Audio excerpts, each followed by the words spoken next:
최근에 좀 시끄러운 이슈를 같이 가져가 봤습니다. 윤석열 대통령이 수능 킬러 문항에 약자인 우리 아이들 갖고 장난치는 것, 이런 기사가 6월 19일 날 나왔습니다. 올 수능에서 배제한다. 6월 모의평가부터 시행할 방침이다. 김광두, 일타 강사 없이 못 풀어 어처구니. 대통령실은 학원 다녀야 풀 수 있는 문제, 비정상적, 킬러 문항 없이도 변별력이 확보가 가능하다. 쪽집게 수능 기술이란 이런 이권 카르텔 해체에 장기 초점. 저도 아직 자녀가 좀 어리다 보니까 수능, 고등학교, 중학교 이런 자녀를 가지신 학부모님보다는 조금 관심이 덜할 수 있지만, 그래도 아직 초등학생인데도 불구하고 사교육을 보내고 있는 저의 입장에서는 관심을 가지지 않을 수 있는 그런 사항인 거죠. 대통령실에서 이번 대입 수능 시험에 이른바 킬러 문항, 즉 초고난도 문항을 제외하는 것을 사교육 대책의 핵심으로 보고 수험생과 학부모에게 일관된 메시지를 이렇게 발신할 방침이다. 수십만 명의 학생들 대상으로 부적절하고 불공정한 행태이다. 약자인 우리 아이들을 가지고 장난치는 것이라고 비판했다. 고도성장기에 사교육비 부담이 교육 문제에 그쳤지만, 이런 저성장기에는 저출산, 고령화 대비 측면에서 치명적인 사회 문제를 야기한다라고도 했다. 학생들이 사교육에 의존할 뿐 아니라 부모들은 어떻습니까? 사교육비 부담에 노후 대책이 붕괴되고, 더 나아가서 학교 교사들은 상대적 박탈감을 느끼는 악순환 속에서 학원들만 웃고 있다는 인식으로 풀이된다. 사교육 시장에서는 킬러 문항 하나가 이게 맞는지 모르겠는데 1조짜리라는 말이 나돌 만큼 학원들은 이런 문제풀이 노하우를 강점으로 부각하여 막대한 이익을 거두는 것으로 알려졌다. 윤 대통령은 일찍이 지난 3월부터 이런 문항을 배제하라고 여러 차례 지시한 바가 있으나 6월 모의고사에서 다시 킬러 문항이 등장하면서 논란이 빚어졌다. 학생들을 사교육 시장으로 내모는 이권 카르텔은 교육 질서를 왜곡하고 학생들이 같은 출발선에서 공정한 기회를 제공받는 것을 저해한다는 얘기 때문에 정치적으로 이슈를 가지고 와서 정책을 하려는 것이 아니고, 어떻게 이런 문제가, 교육 문제가 있는 점을 우리가 좀 알고 있어야 될 것 같습니다. 킬러 문항 공세에 이재명 대통령 선거 작년이죠. 대선 공약에도 있었다, 이런 얘기가 있더라고요. 지금 민주당 쪽에서 상당히 비판하는 내용입니다. 이 내용을 가지고 대입 수능 수학능력 시험에서 초고난도 문항, 즉 이른바 킬러 문항을 빼라는 윤석열 대통령의 지시를 더불어민주당이 평지풍파를 일으켰다라고 맹비난하는 가운데, 이재명 민주당 대표도 킬러 문항 배제를 작년에 대선 후보 시절에 공약했던 것으로 드러났다. 민주당은 이에 그치지 않고 실제 법안도 발의했다라고 돼 있는데, 도대체 이런 걸 보면 참 의아할 수밖에 없는 거죠. 이번에 대선 공약에는 나왔었는데, 올해 사람이 바뀐 것도 아니고 당이 바뀐 것도 아닌데 민주당 쪽에서는 지금 상당히 부정적인 평가를 많이 내놓고 있는데, 21년도 이 관련돼서는 법안도 반영을 했다. 이렇게 빼라, 킬러 문장 없애자. 참 이상한 논리인 거죠. 근데 이분들도 얘기가 또 시끄럽습니다. 킬러 문장 배제, 비판을 하던 억대 연봉 일타 강사들이 역풍을 맞고 있다. 이게 도대체 무슨 얘기냐?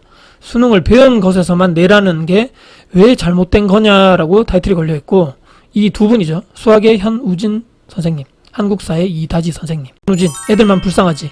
그럼 9월하고 수능은 어떻게 간다는 거지? 지금 수능은 국수, 영탐 어떤 과목 하나도 만만치 않은데 정확한 가이드를 주시길. 쉬우면 쉬운 대로, 어려우면 어려운 대로 혼선인데, 역사 강사인 이다지 씨도 학교마다 선생님마다 가르치는 게 다 다르다. 천차만별이다. 심지어는 개설되지 않은 과목도 있는데, 학교에서 다루는 내용만으로 수능을 칠 수 있게 하라는 메시지라 이렇게 9월달에 또 모의평가, 순위 떠들지, 미지수다. 그렇지만 여론은 대체로 냉담하다. 왜 냉담할까요?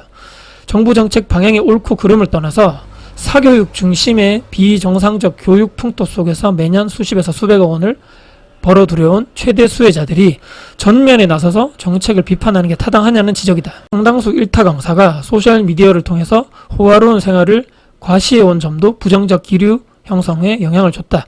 애들한테 번 돈으로 수입차 사고 호화주택에 살면서 그걸 자랑하는 게 교육자의 태도라 할 수 있냐라는 비난도 잇따랐다. 강사들의 유튜브 채널 등에서 네티즌들은 밥줄 끊길까봐 그러냐, 수능을 배운 거에서만 내라는 게 왜 잘못이냐. 솔직히 살면서 알 필요가 전혀 없는 고난도 문제 한두 개라도 맞추려고 부모님 노후 대책까지 포기하면서 학원 다니는 게 그런 현실에 처한 아이들이 제일 불쌍한데요?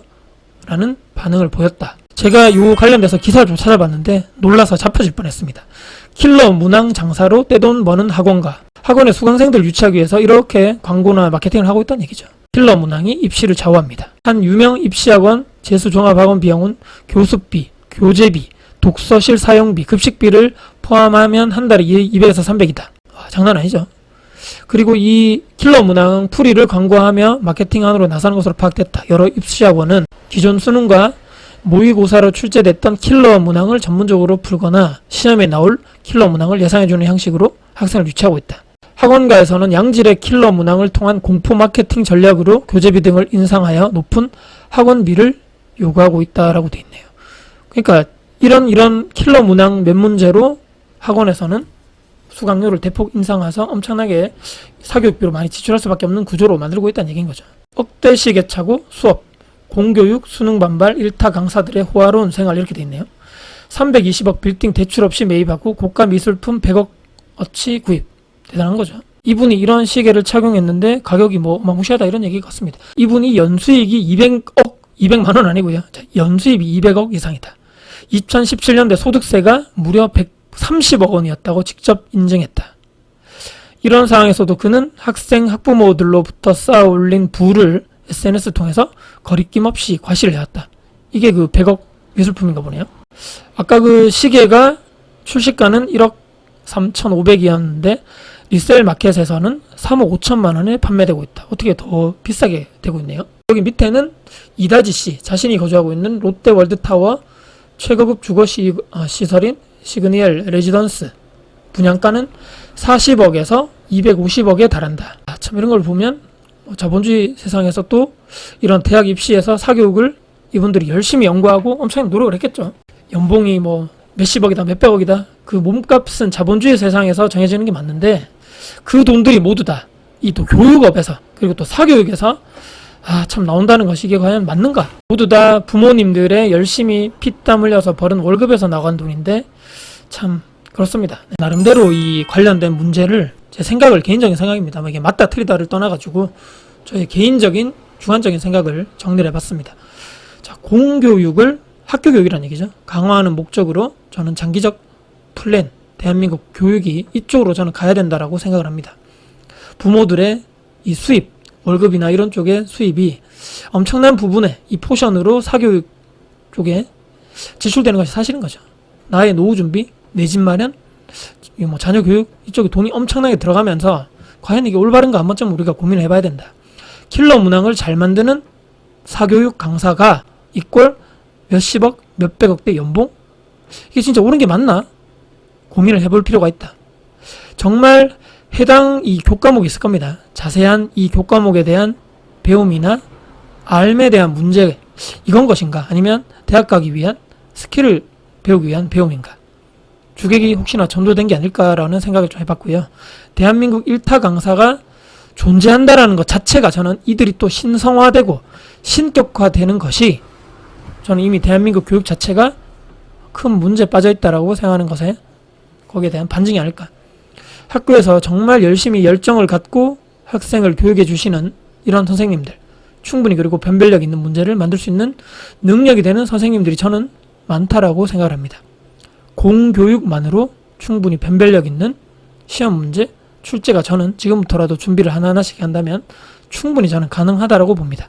학교 공교육 플러스 EBS 있잖아요. 또 EBS 교육방송 여기에서 충분하게 큰 엄청난 몇십 몇백억 매달 내지 않고서라도 충분하게 공교육과 공교육 방송 EBS를 통해서도 좀 충분히 가능하다고 봅니다. 지금 이 이슈를 딱 가지고 왔는데 누가 지금 반대하고 있는가요? 정말 진심으로 아이들을 걱정해서 반대를 하고 있는 것이 맞는 건지 아니면 나의 돈줄, 나의 밥줄 앞으로 내가 돈벌이가 끊길 것에만 걱정을 하고 있는 것인가는 우리가 다시 한번 잘 판단해서 이 문제를 특히 또 저 같은 학부모이신 분들이라면 한 번쯤 우리가 옳은 편에 서서 아이들의 미래를 정말 걱정하는 우리 부모님 입장에서 좀 이런 교육 문제에 대해서 우리가 한번 고민해 볼 필요가 있지 않나라는 생각을 하면서 제 생각을 이렇게 정리를 해서 말씀드려 봤습니다. 오늘 영상이 여러분께 도움이 되셨다면 구독, 좋아요, 알람 설정, 댓글 주시고요. 제 영상 주변 분들께 공유될 가치가 되어 사신다면 널널히 공유 부탁드리겠습니다. 여러분들 진심으로 응원합니다. 감사합니다. 다코스였습니다.